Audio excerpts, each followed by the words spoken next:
আজ সারাটা দিন আমি শুধুমাত্র শুয়ে বসে কাটিয়ে দিলাম। তো হে এভরিওয়ান, কেমন আছো তোমরা সবাই? অবশ্যই আমাকে কমেন্ট করে জানিও। তো সকালবেলা ঘুম থেকে ওঠার পরে যেটা কাজ থাকে সেটা হচ্ছে টিউশন পড়ানো, সেটাই পড়িয়ে নিলাম। তার ফাঁকে মা একটু গরম জল দিয়ে গেছিলো, সেটাই খেয়ে নিলাম।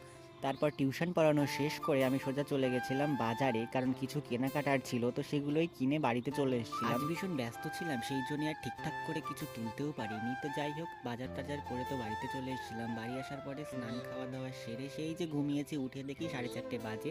তো তারপর আর কি করব, হাঁটতে হাঁটতে চলে গেছিলাম মাঠে। অনেকদিন পর মাঠে গেলাম, আর মাঠে গিয়ে সত্যি বলছি মনটা এত ভালো হয়ে গেল, আমি বললে হয়তো তোমরা বিশ্বাসই করবে না। তো যাই হোক, তারপর তো আমি হেলতে দুলতে চলে এসেছি মাঠে। মাঠে এসে দেখি সমস্ত জমি চাষ দেওয়া হয়ে গেছে, কারণ এখানে পুঁতবে ধান।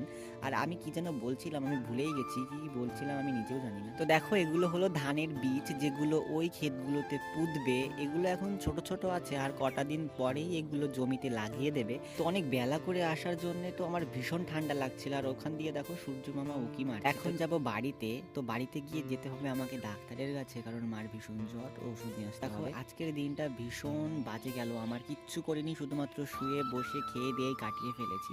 তো আমি জানি, দেখো আমি ঠিক করে ভিডিও তুলতে পারি না, ঠিক করে ভয়েস দিতে পারি না, আমার ভিডিও ভালো হয় না, কিন্তু কি করব বলো, আমার ইচ্ছে করে ভিডিও করার। এটাকে কোনোদিনও আমি এমন করে ভিডিও করে নিয়ে এই প্রথমবার। তো তোমরা যদি আমাকে সাপোর্ট না করো, আমি কিভাবে নতুন করে ভিডিও তৈরি করতে পারবো বলো?